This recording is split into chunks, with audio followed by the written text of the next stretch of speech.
Rosen, and I am co-founder of the Blue Ocean Network, and I am here because sustainability is really important, and it drives our entire business. So our business is media and events, and we bring together ocean change makers. So if you go to our website, blueocean.net, you're going to see a lot of familiar faces. And we want to bring you into the community. You're already doing what you're doing, and so we are here to help you be the best change maker you can be. My goal today is to show you how collaboration can be awesome. This whole thing that we're doing this morning is a collaboration. It's a collaboration between our company and Greenfins, which is run by Reef World Foundation, and the United Nations Environment Program, and it's hosted by ADEX. This is a collaboration. We could say that some of us are in competition with each other, but we're not, because we have one thing in common, and it's the ocean. So the people in this room today, you're going to be speaking to some of your competition, and it's going to be okay. Really, it's going to be okay. Because those of you who are already further along the pathway, you're very generous. You know how important it is for everybody else to get on board, because you know those who don't get on board are going to be in trouble. They will not be sustainable, and they will lose their businesses. So before we go any further, I want to introduce you to my partner in crime, Chloe Harvey. Come on, Chloe.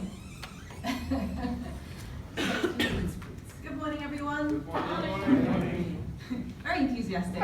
Really pleased with the turnout as well today. So thank you very much for coming along. So my name's Chloe Harvey, and first and foremost, I'm a diver. That's my passion. Also a marine biologist, and I've been working with dive centres since 2008 to improve their environmental standards. So we do that through Greenfins, which is a UN Environment Initiative. We work in partnership with them. And we're working with almost, over 500 dive centres across Southeast Asia, in Thailand, Malaysia, Indonesia, Philippines, Vietnam, Maldives, now Palau, and looking to expand into the Mediterranean, the Red Sea, and the Caribbean. So Greenfins is a growing movement. It's supporting dive centres. We offer tools to dive centres and governments to help them to improve environmental practices. And it's been proven to work. We have our number 1 and 2 dive centres here in the room, AV Wonder Dive and Scuba Junkie. So you can speak to them more about how Greenfins works in dive operations, and of course come to us for more information about the toolbox that we have that helps people to actually implement best practice. There's a presentation right after this by James Harvey, about Greenfins and the tools that we can offer. So it's all free of charge. Everything that we do is free of charge, available to everyone, anywhere in the world. So let's get going. Okay, so how many people got an email that said what our goals were? They've got a few people that actually read their emails. This is so exciting. Our goal is to get you all together talking to each other, because we believe that those burning questions you have in your head right now can be answered in this room. Somebody in this room has the key to get you along your pathway to sustainability. The second thing I want you to know is that none of us is sustainable. All right, let's face it, we're not sustainable. Even when we give you an example of who's sustainable, nobody's sustainable. So our goal is to reduce the fear factor. It's one of our goals, to let you know that we're all on the same path, but just some of us are further along it than others. So please, I want you to have an open mind. Just because somebody may have been running their business for 20 years, running a sustainable operation, they're going to be learning from you. All right, so take a deep breath. We're here to learn and be open and to absorb as much information as we can. You're going to walk away with new friends, a network of people who are going to help you and you can help them. You're going to find resources like Greenfins that will help you along the way. And you'll be part of a bigger community of people that is moving in this direction. Congratulate yourself for being part of this. It is so important. It is so important that we have some very key people from the dive industry here today. We have Guido Watzig from SSI, head of SSI. We have Thomas Nedlich. Thomas, there you go. From Patty. You know when these guys show up that something's going on. So we want you to understand that this is where the industry is going, whether people talk about it or not. This is what's happening. We are moving to a much more sustainable business model. We are no longer going to be able to run on the old business model, and that's what we're going to be talking about today. Okay. The outcomes, I want you to leave this room with some key things that you can apply right away, okay? Right now, I want you to think about what is your most burning question in your head, and then you're going to be talking to people with that burning question in your head, and I bet you by the time you leave this room, you'll have your next step in your head. It's all about taking one step, then another, then another. We are going where no man or woman has gone before.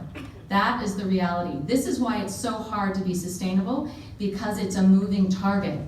As new technologies come online, then what we used to do is going to all change. And we have to be just comfortable with change.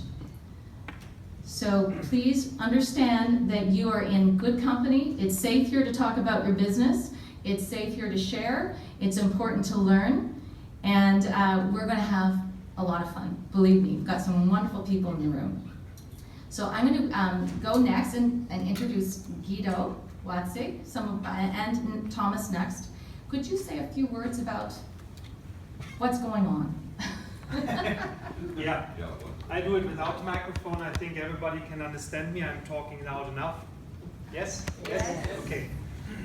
My name is Guido Watzig. I'm the CEO of SSI, so generally responsible if something is not working, and and the praise if something is working always goes to the team, so that's how it is.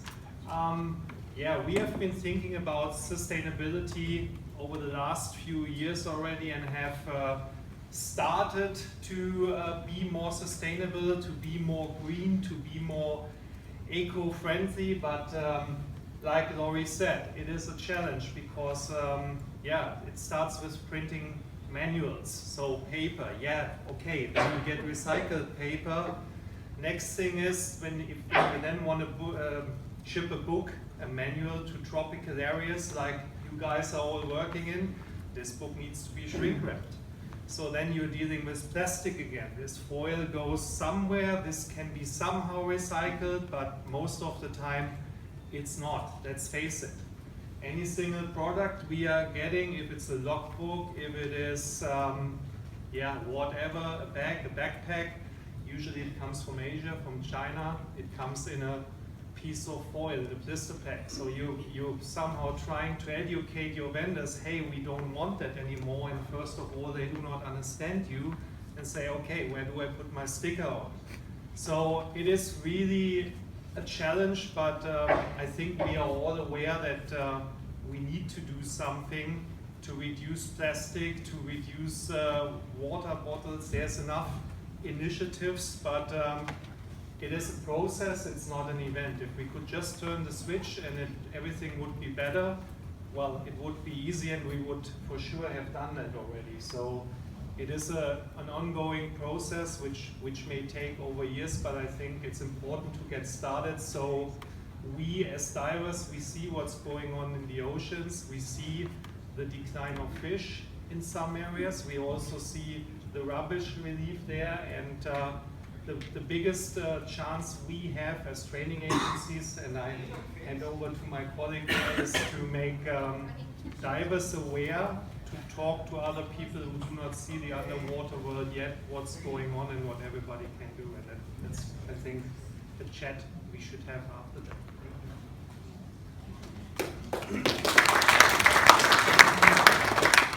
And Thomas from Hattie. I'm so glad. This is unheard of. You do not see this happen at DEMA. Okay? So this is unprecedented to have two big kahunas in the room talking about sustainability. Okay? So I'm sorry, I'm on my soapbox. Even though we sit on two sides of the room, we are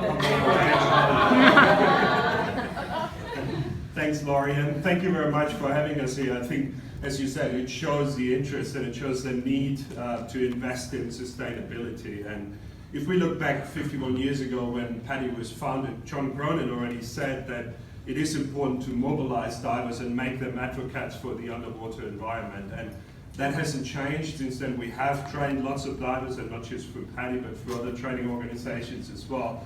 And those guys are our advocates. Those are the guys that can make the change happen. And as you know, there are millions and millions of divers out there that have been certified in the last 50 or so years. Now, for PADI as a training organization, it is obviously, as Guido said, very important to come up with more sustainable ways to ship our products. And one investment we obviously all go through at the moment is to invest into digital materials so we can, ship a few books less, or have books produced in markets where it's easier to ship from. To give you an example, PADI used to print all the books in Canada, and then they were shipped to Sydney, and then from Sydney to China or Korea or wherever they needed to go. Now we're printing in other markets where that shipping process is a lot shorter and therefore a lot more sustainable. There's a lot of things to do. As you said, we never will be 100% sustainable. It's a process. We need to work through this process all together. And that's why I think it's such a great opportunity to be here in this room and to work with everyone. I think sustainability is also a business, and since we all run some sort of a business, either as a training organization or as a dive center, I think our responsibility as training organization is to teach our members how they can turn sustainability also into a business. And while there might be a higher initial investment to get that started, in the long run you will actually have some return on your investment, you will actually gain some profits. And I think we just need to look at it, and we need to look at ways on how we can do that. To give you an example here on this show now, PADI for the first time tried to have a reusable booth. So we have a booth that we can break down and then ship to the next show. Usually they're all one-use booths, so after the show you throw that away. And obviously that's a lot of money that's been thrown away, a lot of rubbish that is being created. And even though to purchase a reusable booth, you initially spend a bit more than twice the money you would usually spend on a booth, in the long run that will save you some money. And if we can come up with some concepts for our dive centers where they understand that sustainability is also a business and can thrive and can actually create you a return on investment, then I think we're in the right spot. So hopefully we can work out some good tactics, and hopefully we come up with some great ideas we can implement. So looking forward to speak to all of you. Thank you. Thank you. And the last person I wanted to have come up is Henrik. Where's Henrik? Oh, there you are. Okay. Henrik is from Wakatobi, and Wakatobi is one of the founding sustainable resorts, truly sustainable. So please come up and have your way with the microphone. I don't know if I can say that we were that early here, considering that Clement is in the room. He was a generation earlier than us. So. Good morning, everybody. I think the main thing that I can agree with you on is that none of us is sustainable. We work very hard to integrate ourselves with the local community. We do a lot of things that other people simply talk about, and we try to do it in real life, and we don't talk too much about it, except now I'm up here on Laura's behalf. But I really struggle with just what you're saying. I mean, there is no way for us to save the reefs without burning fossil fuels. There is no way to provide the food without having the plastic and all that. So I think that's maybe one way that we can look at how we can come up with ideas on being a little bit more sustainable, considering the limitations that we have now, especially with, as you know, floating plastic in the ocean. We, for example, like we were talking about recyclable water, we have water containers on the dive boats. We don't provide guests with water bottles on our own. That of course comes from local community across the water. And how do we impact the politicians there to take action? How do we integrate our little wishes with the needs and wants of the local community around us? So I think the number one step here is I'm trying to find words because I was not prepared to come up and speak, so I have to see where we start. Because what I was thinking about when I sat down is you're saying the word sustainable, and it's such a broad word, and I think we need to drill it down to real key aspects in terms of garbage management or water bottles or burning fossil fuels, reducing impact. I mean, we have to find some key words that we can then incorporate on. Like you said, we, for example, some of us can be seen as competitors within, for example, Indonesia. If I bring the first to be Missouri, for example, we're addressing maybe the similar clientele and we're in the same country, but we have a common problem of plastic floating from neighboring islands. And so how do we then come together and impact that? Because it's really a bigger problem for us than any business that we then share among us. So hopefully I think that's what we can address here today. And thank you all for coming. And I see that the big kahunas is still on two parts of the room. We have some work to do here. We're going to have to put everybody in a big circle and hold hands or something. You know, Kumbaya comes later. Kumbaya comes later. Okay, so now we're going to do, it's not about us, it's all about you. We're going to get off the stage very quickly.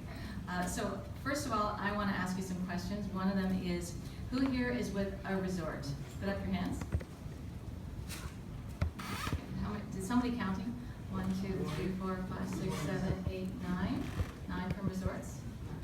Okay. Who here is with a liveaboard? 1, and you too, Henrik, you're a liveaboard. So 2, 3 liveaboards. Okay. Who here is a manufacturer? We gotta get them in. They're so tough to get in here. This is the yeah. We are going to be steering them in here next year. We're going to get. Okay, we have 2 certification agencies. Do we have more than 2 certification agencies here? No? Okay. Well, 2.5. 2.5, yes. 2.5. As professional photographers, speaking of Rico, professional photographers, we got 1, 2, yes, 2, 3, okay. 4, excellent, 4. All right, who am I missing now? Government. People from government. Tourism boards? 1, 2. Clements, yeah, 3, okay. And then, what am I missing now? Oh, scientists. How many scientists do we have in the room? Define citizens. Citizen. Oh, good question. I love it. Okay, first we're going to do scientists, and then we're going to do citizen scientists, okay? Okay, how many scientists? 1, 2, 3, 4, 5. Yeah, Dave, you're a scientist? 6. Okay. Yeah. Okay, how many citizen scientists are there in the room? 1, 2, 3, 4, 5, 6. Yeah, that's all right. Well, there's more citizen scientists than scientists. Identify as citizen scientists. Yeah. Okay. This is very okay. What are we missing? Who else are we missing? Media. 1 media back here. Dive Training Magazine. All right. I'm trying to remember all the stakeholders because at DEMA they pile everybody into one group. So we've got NGOs. Conservations. Yeah. Conservation 1, 2, 3, 4, 5, 6, 7, 8. Okay, great. Was that NGO and conservation? Yes, NGO conservation. All right, and I think that's pretty much it. Am I missing a stakeholder group? Does anyone not put their hand up? Ah. Dive center. I didn't say dive center. Oh my God. Dive center. Dive center. Yay! So how many do we have? What's 6? 1, 2, 3, 4, 5, 6, 7, 8, 9, 10, 11, 12, 13. All right. Get that. Anybody just wondering? All right. Yeah. How many nobody's a non-diver. I learned this, was it from you, Clement? It was like, you said nobody's a non-anything. You don't want to be a non-diver, you're a vacationer. So how many vacationers do we have in the room? Okay. How many divers? All right, everybody. Okay, excellent. Okay. All right. Now, the next question is, we're talking about where you are in the sustainability pathway. We have a pathway, and we have what we call the low-hanging fruit. You have first, like, I'm interested. The next is, I'm taking some steps. I'm not using plastic bottles anymore. Then you get further along. I believe in this. I'm going to really start cranking this business, this sustainable business up. And then you have the people who are like, yeah, we're rocking it, but we know we got a long way to go.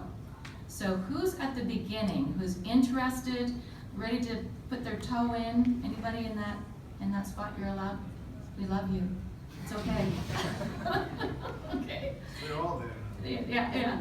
Excellent. Thank you. Thank you for speaking up. Excellent. Okay, next step.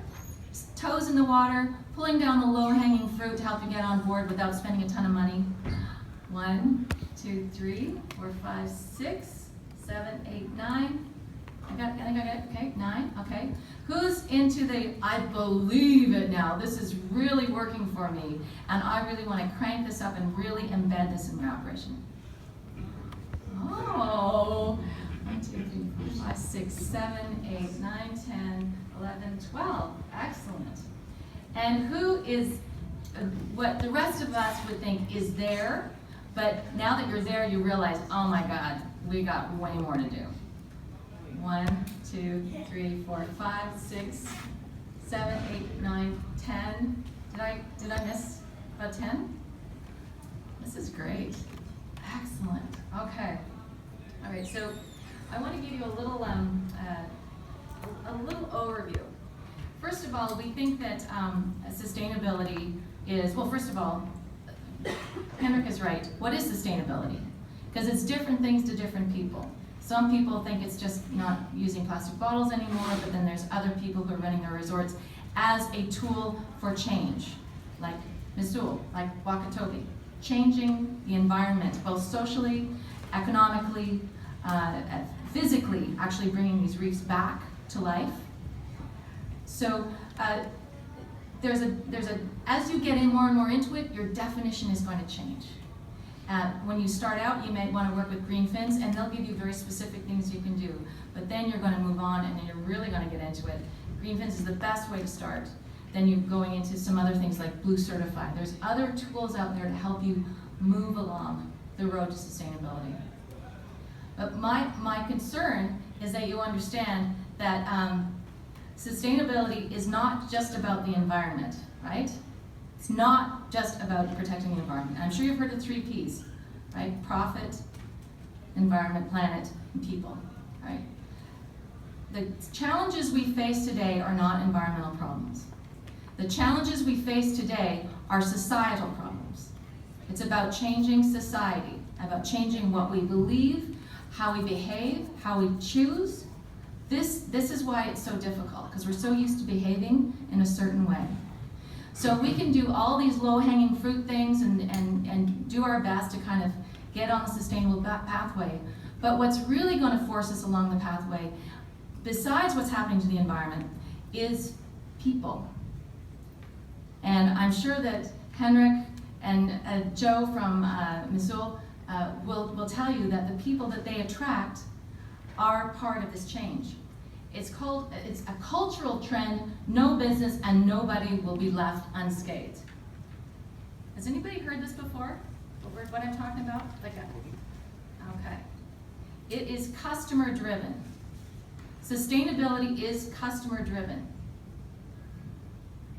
And these people who are driving Wakatobi and Missoul and all of you others that are starting to get on the sustainable pathway and who you're going to be attracting when you move further down, these are the people who are highly connected. It's all about their lifestyle of health and sustainability. They make their choices based on their beliefs, and they strongly believe that they alone have the power to make change happen. And they run their lives based on buying less, experiencing more, and making the best choices they can to reduce their impact. So this cultural change, this cultural shift that we're having right now, you don't really see it. It's kind of burbling away. But there are people in the room, like my sidekick, Lauren, who's a millennial, and you're not allowed to get anywhere near her. She's mine. All right. Lauren started working with us because she was diving around this region. She lived in Singapore, and she was looking for places that would start to operate in a blue manner or a green manner. And she couldn't find resorts. There was no place to go just to find out who was actually doing the work. Not greenwashing, saying they're doing it, but they're really not. But people are actually doing the work. Lauren is one of our poster children, not child, poster millennials, for this cultural movement. But it's not just in Lauren's age group. It's not. We've got Madison, who's younger. You know who this is? Mahathir, President Mahathir. He is driving this change, even though he's kind of under house arrest in London. He is absolutely driving this change. You've got Branson, totally driving this change. You've got Sharon Kwok in Hong Kong, kicking, going after the exotic trade. She is driving change. And you've got Pierce Brosnan and many celebrities like Leo DiCaprio. They are all driving this change. They are all part of this cultural shift. And then we've got kids. How many people here have kids? Yes. How many people do what their kids say? Come on, yeah, you do it. They say, you can't do that, that's bad for the environment. Okay, they are driving the change. Okay, so recognize that this is not just about the environment. Recognize that your customers, there's more and more of these customers that are coming out of the work, and they're going to expect this from you. It is happening. It is absolutely happening. So now we're going to break you out into groups, and we're going to go into the nitty-gritty of sustainability. Is everybody ready? It's very exciting. First, a few pieces of etiquette. No finger pointing, right? Yeah. So you know when you point a finger at somebody, there's a finger pointing back at you. Yeah. Oh yeah, actually 4. You're right. I'm sorry. Yes, technically 4. Yeah. So, as we said, nobody is sustainable, so no finger pointing, all right?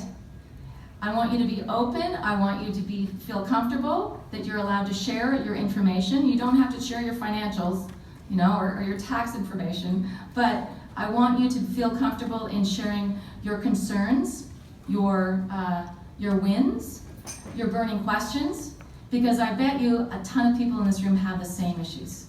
And you're going to help everybody by bringing those up in these breakout groups. We've already done the poll. So we're going to do how many breakout groups? 6? 6. Who wants to count? Carson, you want to count out? Just count like 1, 2, 3, 1, 2, 3, 4, 5, 6. And we have to separate the scientists.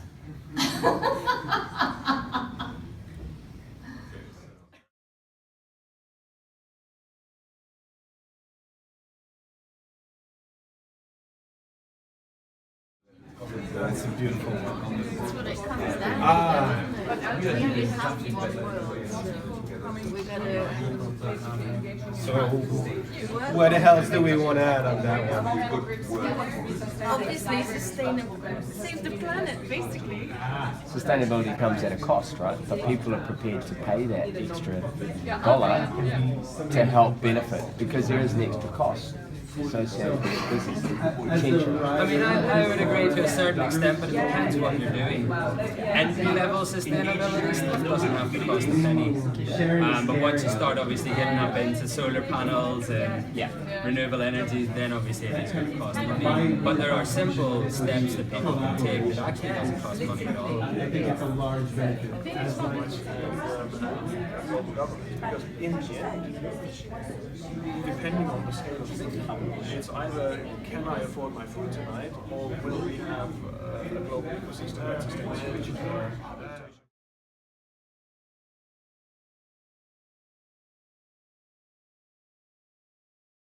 All right, so within 4 minutes. In the benefits, we thought about the happy feeling. We feel better when we're doing the right thing. We lead by example. It brings the diversity. We feel at one with the nature, safeguarding the future for our children, acting locally, thinking globally, protecting our products, so resorts, dive sites, that sort of thing, sharing what we love, and creating collaboration, which is the nature of this room right now. Moving into the challenge, ignorance, outreach with education, working with NGOs, government, getting support, making people care or think, looking at legislations that are out there, how to improve them, how to work within them. Resources, getting tools to achieve all of these goals. accessibility, the infrastructure, and the long-term planning that goes without it. The main line of our group here is going to be enlightenment without admonishing. So we'll talk about that later. Internal policies and offering affordable alternatives is another of the challenge. Within the opportunities, obviously there's profit, we're all in business here. Business differentiations, public perception involving local community, broader choices, network of like-minded people, see something in this room right here. Learning, setting an example, having ambassadors of change and creating jobs and employment within the community and the environment we're at. Things that needs to be improved. Cooperation, accounting, true reportability. We were like, how our actions are actually impacting what we're doing. So if you go to a resort and you're not using plastic cup, not using water bottle, at the end of the day, how did that impact? It would be nice to have an idea of that, especially as a traveler, somebody that's coming to that said resort. Enlightenment without admonishing, again, is coming back. So not being an elitist, I think is, one of the most important part here. Promoting higher standards, education, creating reform program. Difficulties in accessing the right resources. Everybody here has a hard time finding the resources they need to get their act together, come to the fruition of their business plan.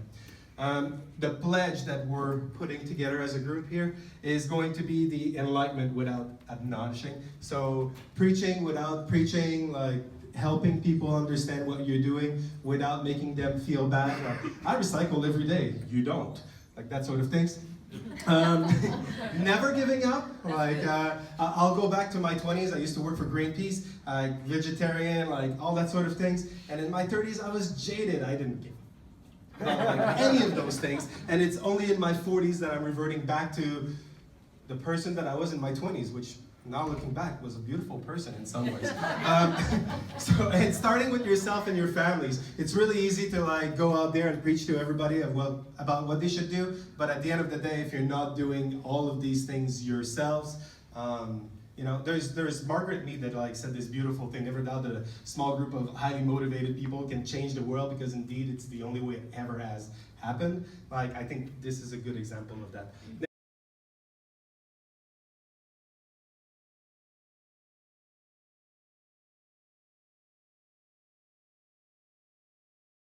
I'm going to keep you for 4 minutes. I'm just going to pick out a few things that we discussed. But looking at benefits, basically if we don't do this, we're not going to have a dive industry in the future. The health of the ocean and the health of the dive industry is linked. So it's very, very important that we make the dive industry more sustainable so that we have a dive industry, we have businesses in the future.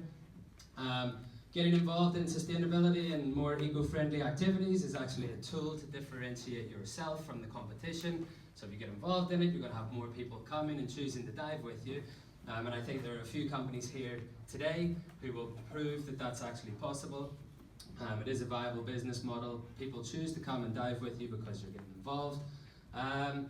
One of the benefits is that you can create an eco-aware community, so bringing everybody together, making people aware of the impacts of their lives and how that inevitably comes back to bite them in the bum, I guess. One of the benefits is that in some places it's actually mandatory, so if you don't do this stuff, you're not going to have a business. So we talked about the eco-tourism audits in Australia. It's a long process, it takes 3 years, and if you don't do it, you don't have a company. So one of the benefits is that you get to have a company if you do these things. One of the challenges, and particularly linked to that ecotourism audit, is a lack of enforcement. So in places where this is becoming a thing that you have to do, it's not actually being enforced. So people aren't really practicing what they're preaching, and Laurie talked about that earlier already. Some of the challenges are cost and time. Obviously getting involved in conservation does cost a bit of money, and you do have to put a bit of time and effort into it. Sadly, I guess for a lot of dive operators, they don't want to get involved for that reason. Why should I spend my hard-earned cash doing conservation? I would actually argue that you don't have to. A lot of these things are actually free. You don't have to pay any money to do them. And for the things that do cost a bit more money, you just get creative and start raising money so that you can start doing these things. What else did we get? One of the challenges is how do we get all dive professionals to be the leaders that they should be and pass this information on to their students and create a more eco-aware generation of divers, I guess. What else have we got? One of the challenges is how do we get all of the stakeholders involved? So how do we get the dive industry to work with the community, to work with the government, get everyone sitting around the table, kind of like what we have today. It is a challenge and it looks like a very successful event so far, so hopefully we'll have some good outcomes. Opportunities and improvements we've kind of bundled into one. Opportunities, it is a successful business model, so there's an opportunity to set yourself apart. You've got an opportunity to engage your customers and engage the community, get them involved in these activities so that they can then spread the word around the world. There's an opportunity to collaborate with neighbouring industries, so we have to try and break down barriers so that we get people to work together. We're not going to solve this problem by ourselves, but by working as a collective, we can make a damn good go of it. And actually one of the opportunities is that if we can get the dive industry working as a collective, then we can leverage on that voice. It's a very powerful voice, and we can use that to try and influence governments, influence manufacturers to get them to change their ways. One of the opportunities is moving towards digital technology. So instead of printing out all of this paper that we're using, having everything on PDFs and on computers, leveraging on social media to try and influence people around the world as well. But I guess then obviously one of the challenges is a lot of us are located in very remote locations around the world, so if we want to do stuff online, well then we need access to good internet. And that's us. Thank you.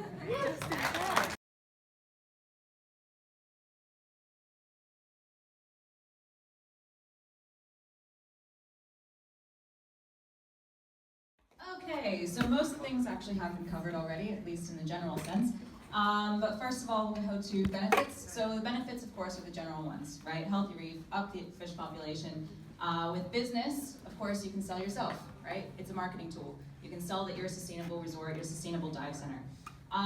Other benefits that we talked about is also a common goal. It's bringing the groups together, but also the awareness, the education you can have, bringing the local community together, and therefore educating that local community. Especially for the small places that we have here, the small villages where it's only a couple of dive shops, a couple of locals, we have that opportunity right there to employ those people and allow them to be educated.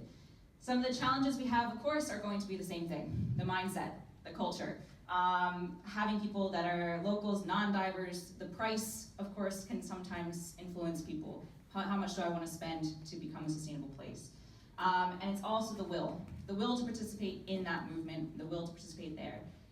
So, other challenges, of course, are the access. Again, being in a small place with very limited abilities, you don't really have access to different things.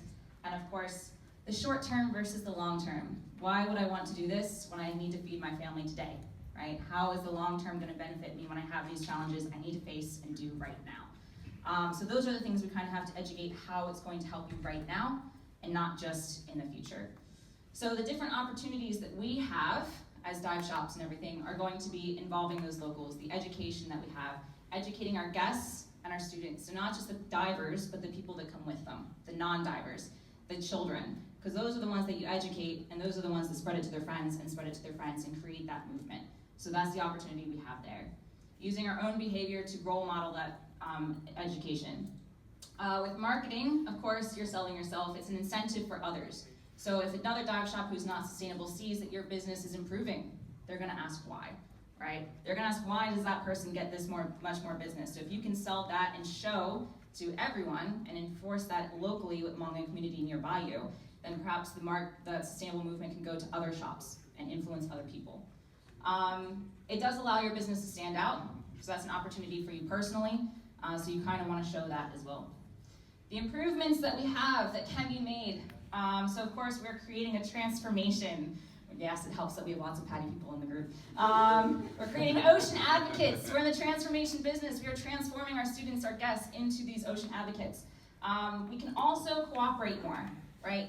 Yes, we are all competing against each other for business, for divers and all that kind of stuff, but if we collaborate as a group like we are in this room, then of course we can actually create associations that can talk more and create one voice. So if you're just 10 different dive shops, it doesn't really do much for your business. It doesn't really create that one voice. But if you collaborate together, then of course it's one larger voice, and it'll create a bigger movement.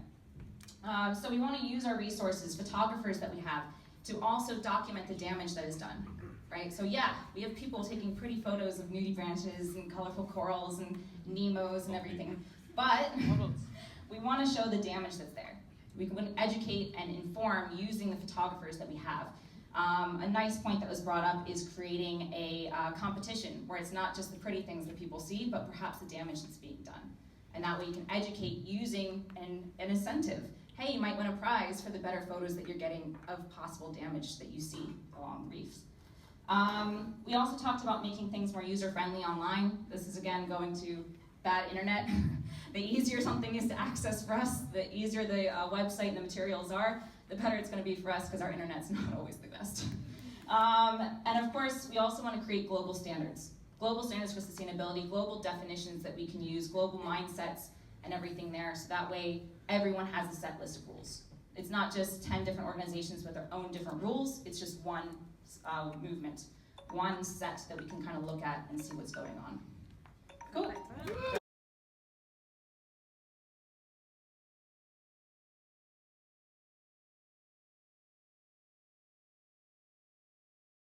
Group 4.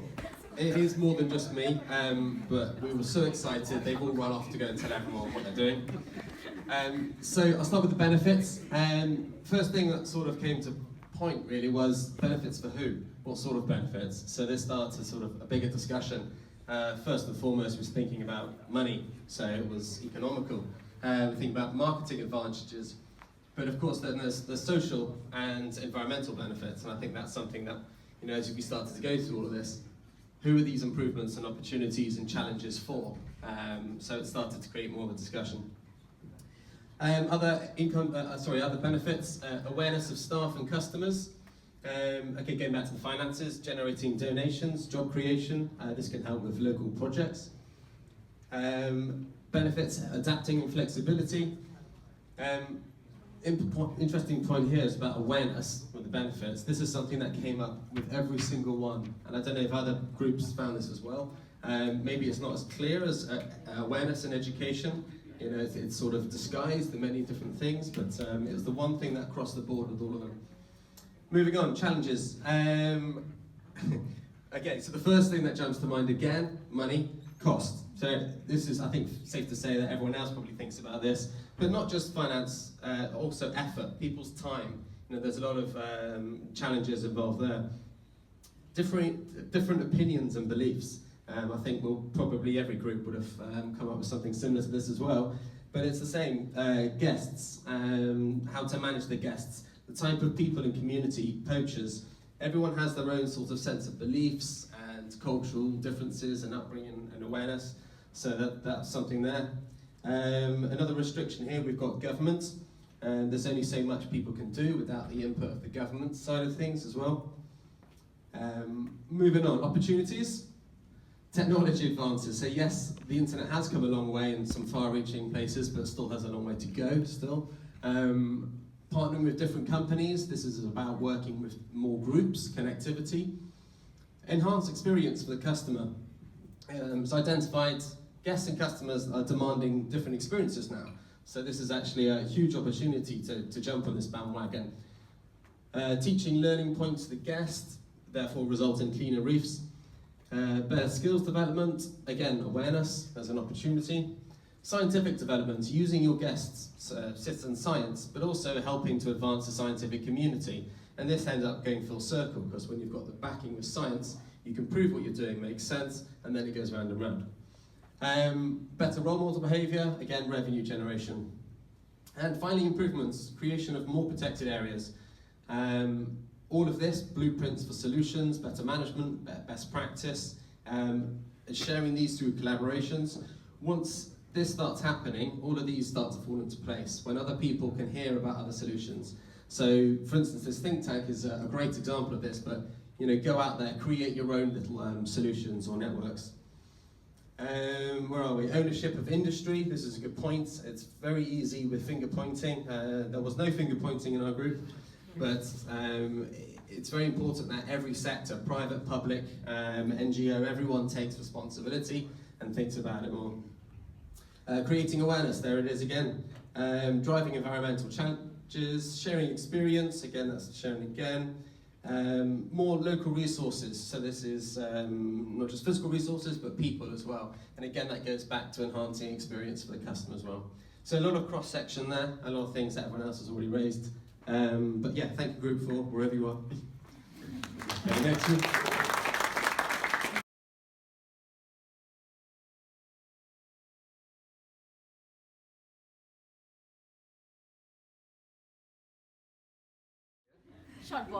Okay, so in summary, we've got heaps of scientists within our groups, so many that one of them left.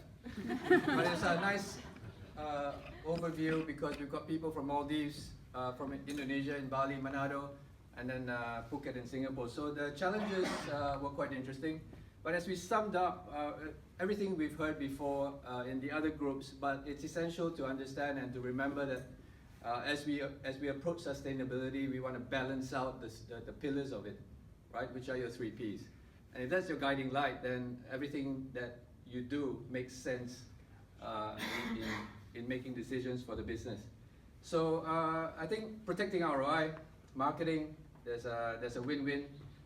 There's also resource security. I mean, most of us in diving, if you don't protect the environment, obviously that's your office, that's where you work. What else are you going to continue with business if you don't have a living sea, right? Okay, so once we made sense of the benefits to all of us, then we spelled out the challenges that we faced in the different regions. Big picture, I guess this would be something that we all face in Southeast Asia, especially with overpopulation, with carrying capacity of the area in terms of how many tourists come in to a beach, to a reef. Can we get control of that, or can we actually work with governments on that?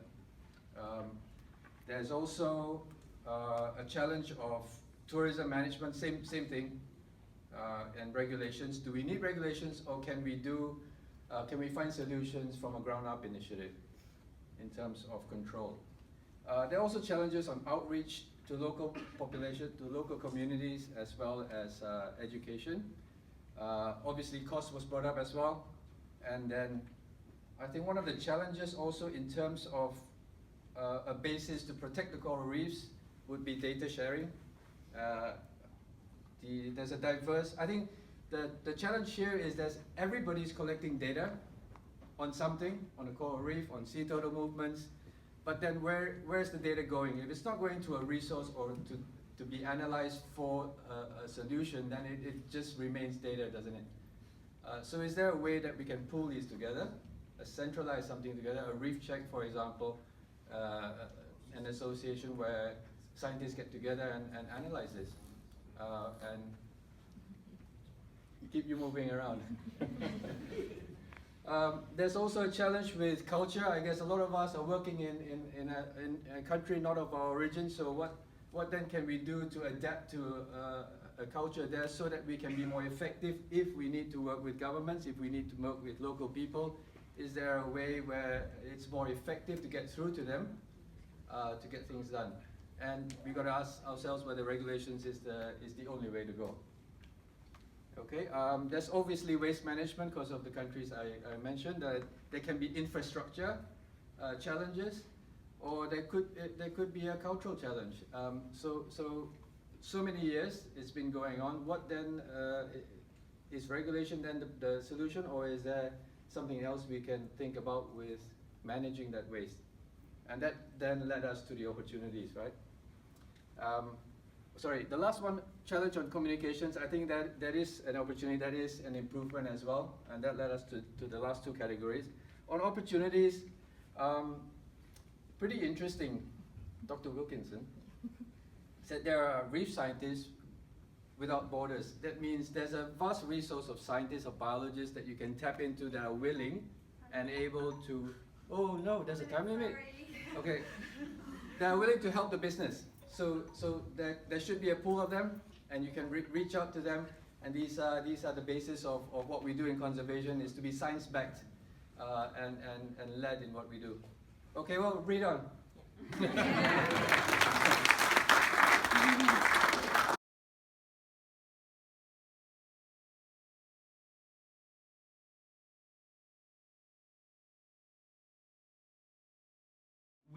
Our discussion here really revolved around communication very much. Within the industry, we realized that a conversation like this is very productive, but we also realize how little we actually do this. And there are, for example, waste management solutions that I know of that one of our fellows on the other side of the planet didn't know of, and vice versa.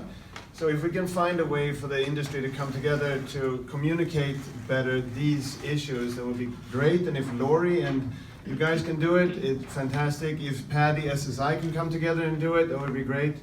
But as an individual stakeholder, we feel quite powerless often. And if we can come together and have 40 of us that reach out to one of the problems that we may have, it may be a local governor or whoever it is that we want to impact, as an industry, we have much more ability to do it than as individuals. And another thing that I came to think of before I let Richard go through our points here is that I remember a quote. Sometimes we feel quite powerless when it comes to the environment, and a quote that I remember very well from the Dalai Lama said, "If you think that you're too small to make an impact, try to fall asleep when there's a mosquito in the room." And we all need to be those mosquitoes. And of course, if there's a lot of us in a room where, for example, a politician tries to go to sleep, then he's going to have a hard time doing it. So another thing that I brought in, just a few points here, is the CODB. I mean, cost of doing business. Sustainability really is just part of our business now. We have to invest in it, and we do it because clients, I think, very much expect it, and we ourselves will sleep better at night. And the local community will support us more if they see that we take a lead. We think that they may not notice, but they do. And we see it very much on our end at Wakatobi, where the local community really comes to our rescue when we need them, because we have stood by them financially and culturally for a long time. So again, these points are jotted down by Richard, and I'm going to let you continue to see if you have a few points here that we need to bring across. Thank you. Thank you.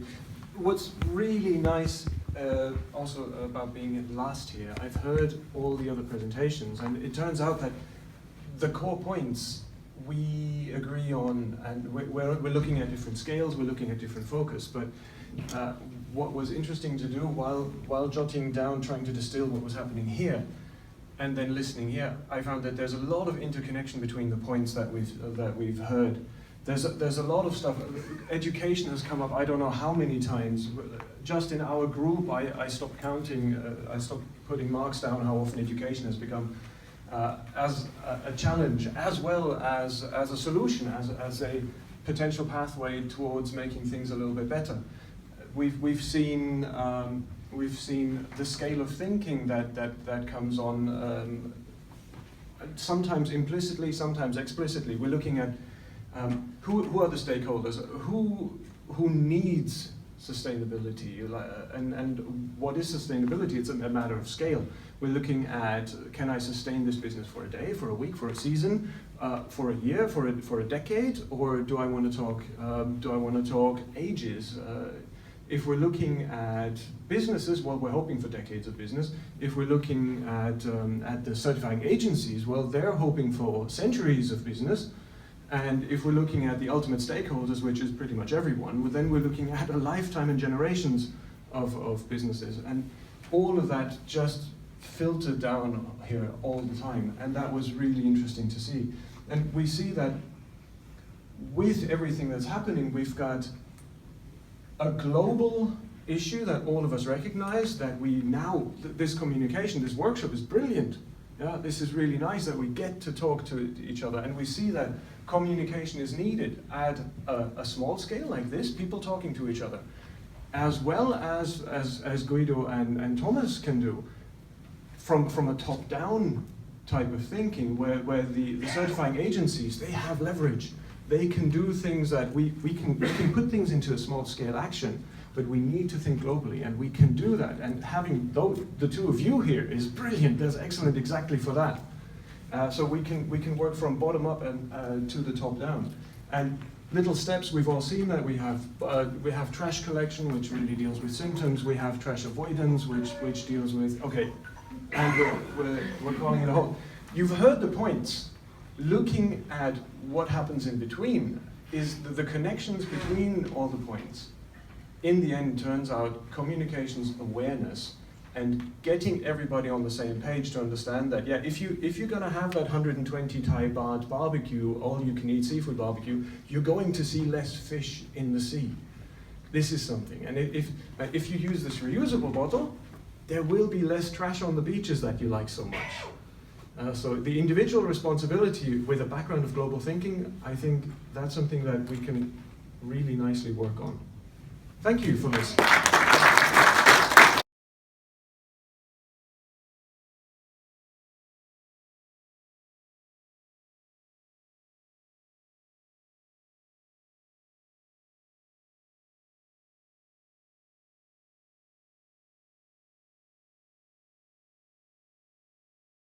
Factors that we need each other's email addresses and then start working on actual action items. Wonderful. Yeah, following that up, if anybody is not signed in, if anyone has not signed in on the sign-in forms, please do so before you leave so we capture your email address and we can communicate. Thank you. You mean spamming.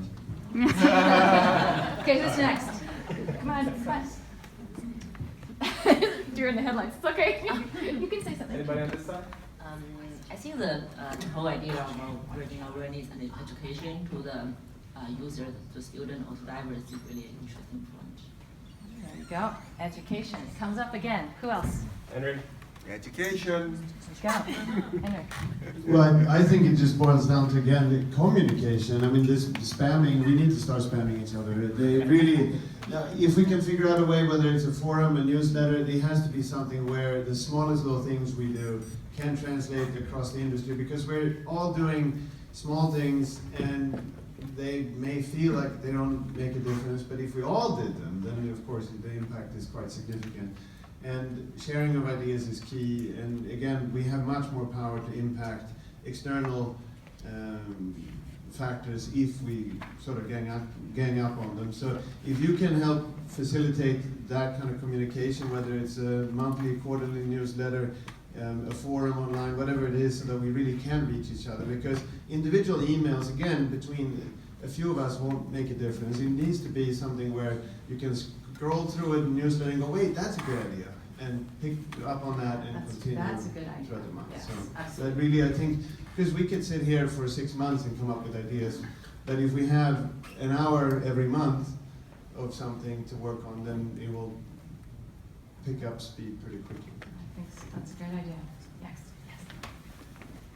Okay, my name is Monica Chins from North Borneo. Everyone knows where Sipadan is, but I'm more on the city. And it's very awesome and very honored to be here, invited by Clemely and Lawrence. So we have to double up this group. Yes. Double up this group next year, all the time, stay together, stay updated together with all the groups, and we have to change. We need to change. Educate the children. Children is our future. Now is our future. Thank you.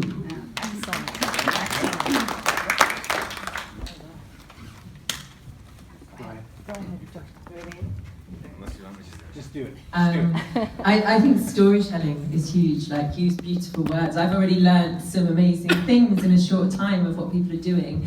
And if we engage with people in a creative and sort of inspirational and poetic way, then we're going to get more people listening to our messages. Don't be shy.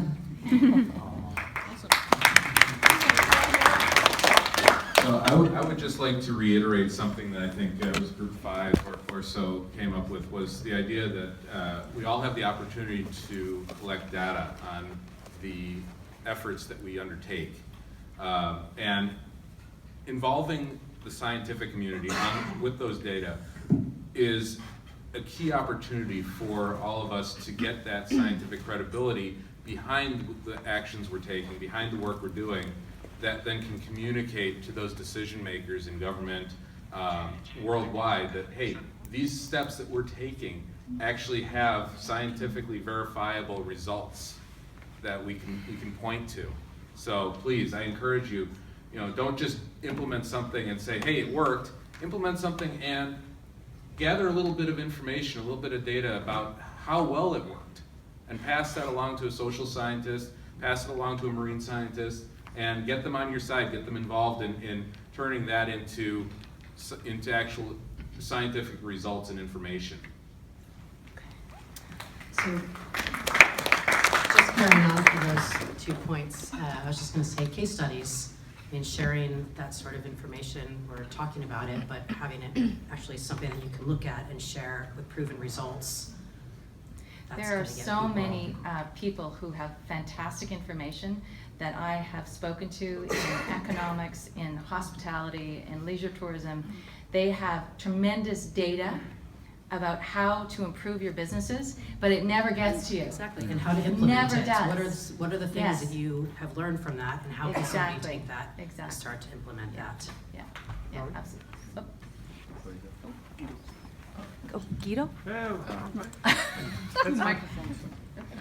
No, I think instead of, I like email conversations, but I guess that a lot of us get enough emails per day. I would vote for, if somebody wants to take the lead here, that we maybe create a sustainability handbook for dive centers and resorts. All of them want to be more green, all of them want to be more eco, but most of the time they don't know how to start, because there's a variety of things which you can do, big things which involve money, little things which could be equip every dive master with a collection bag for garbage and just be a role model for divers, so divers would follow this example. There's hundreds of things. The connection to scientific is usually is great and is needed, but let's face it, in most of the resorts you're working in, governments and so on, all they care about, and that's where you just came in with your last comment, is money. So if you have examples how sustainability or creating a green resort, a green liveaboard, whatever, brings more tourism to the area, which then leads to more income, this is where we need actually examples and field studies on, because if you put this to the governor, that is what he's really interested in. And if we can gather data on this, that is definitely a key to getting more support from authorities. We had a discussion in our group like, Chinese fishing somewhere, something in Fiji, well, we can all dislike it. I was just 3 weeks ago on Galapagos, who have the same difficulties that the country cannot protect their waters, and the shark simply gets fished out, and they see much less than they've seen 10 years ago. And money talks, and that is actually where we have to figure out ways on how do we get the right examples and the right data to the right people.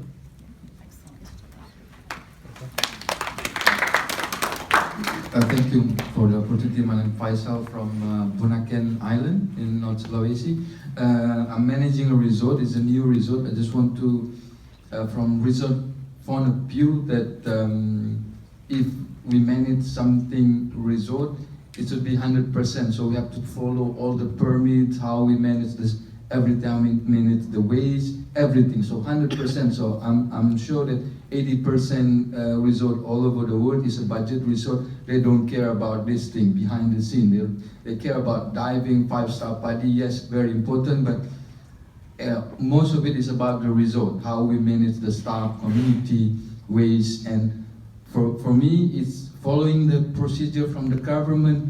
It's not cutting a shortcut, very important. So I'm asking all the resort in the world that we follow all the procedure, manage the waste and everything, and work with the local community, give them something, not only about education, but give them something real. to something like we do now many projects, we work donation, etc., so I don't have to discuss about it, but we have to work very real to them, not only for the coral or to the fish, but also the community, very important. Thank you. Excellent. So, does anybody want to make a pledge? We had some pledges. Who wants to make a pledge? Do you want to make a pledge, Clyde? I'm not making a pledge. There has been a lot of discussion recently in the coral reef world, coral reef science world, about diving tourism and science. Diving tourism has got a bit of an impression of being out there raping the thing, grabbing money and getting out quickly. Scientists have got the impression of being high and fly, up there, and not talking to the real world.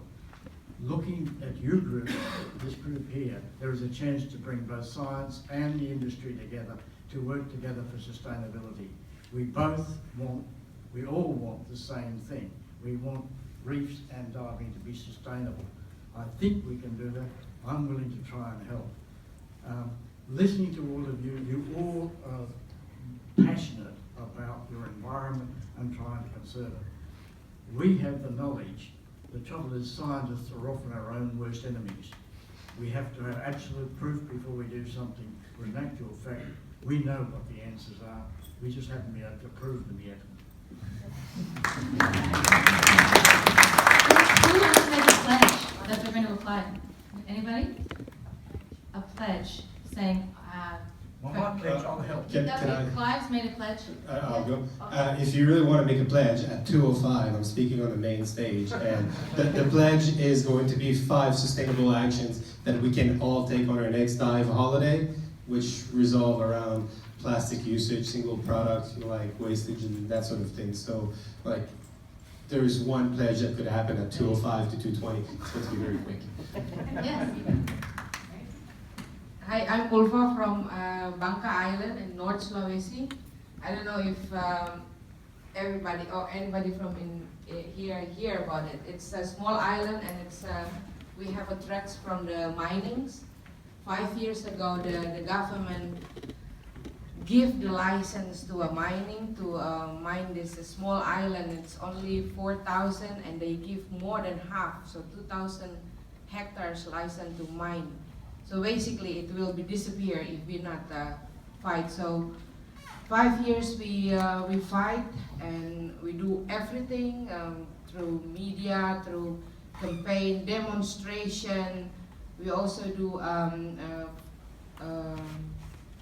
petition, and we also go to our court also, and there is a big hope now that finally we win 2 times of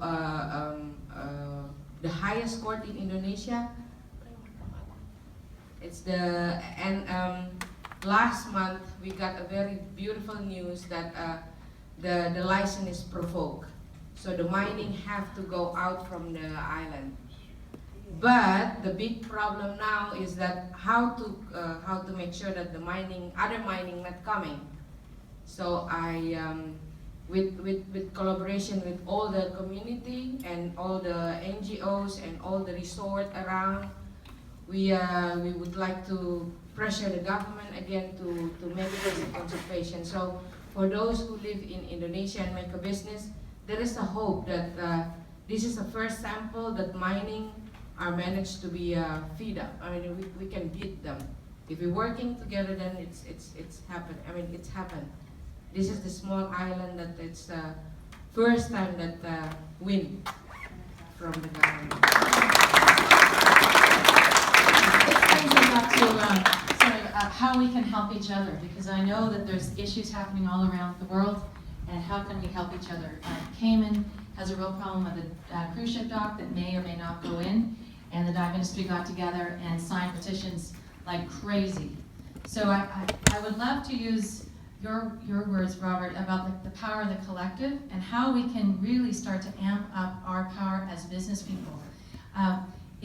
The conservation groups are the ones that are going to government saying you have to do this, but they're blown away because it's not about the money. It's all about the money. So this is our true power, that we're in business.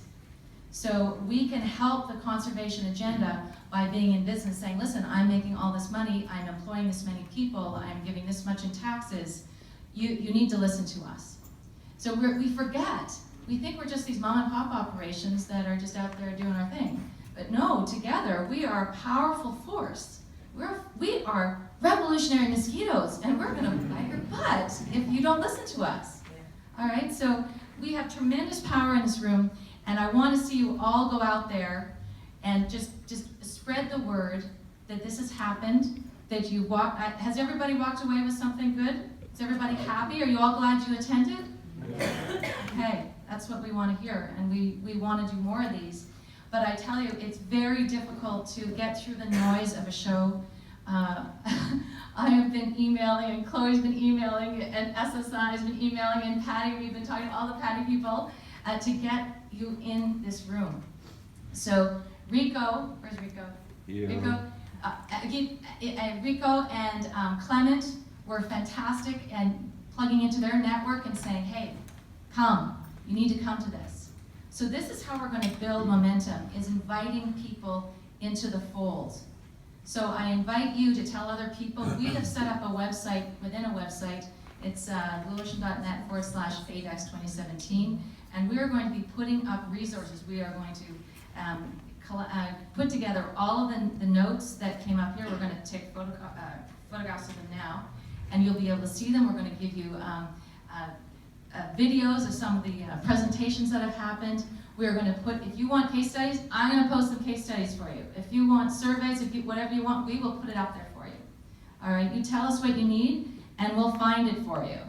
That's what this hub is all about, is to bring you guys together to be able to talk to each other in a safe environment. You are competitors, but you're also in the same boat. So now you know how beautifully it works, and now you can tell other people, it was okay to talk to my competitor. We learned a lot from each other, and we're all going to be better off for it. So before we go, Chloe wants to tell you about tomorrow. We've got another event, very important event. So please come up.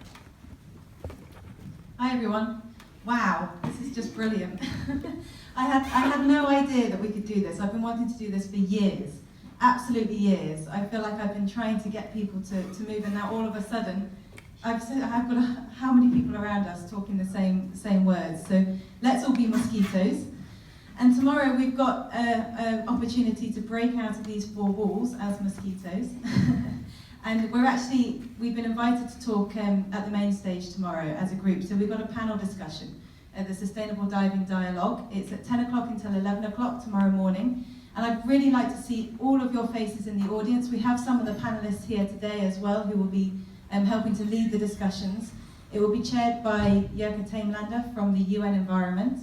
And so we're hoping to take the discussions that we've had today one step forwards and to be able to show what we can then come back and do next year. So this is hopefully going to be a repeated activity, and we'd like to see all of you to come join us, be part of this movement, and to be here again next year and to come back and share the stories about what you have done based on what we've talked about today. And I, for myself, also, like Clive, I put my hand up and say I will help. I'll do everything I can do with what we have with the Greenfins Network. And we actually already have a handbook, an operational handbook for dive and snorkel centres and site level managers and national managers as well for implementing Greenfins. And I'll keep on responding to what the industry needs as much as possible. We're looking to work more closely with the dive certification agencies as well as the manufacturers and come up with more tools to help people overcome these problems. So I'm really pleased to have all of you as part of the group. Welcome to the team, and hopefully see you tomorrow.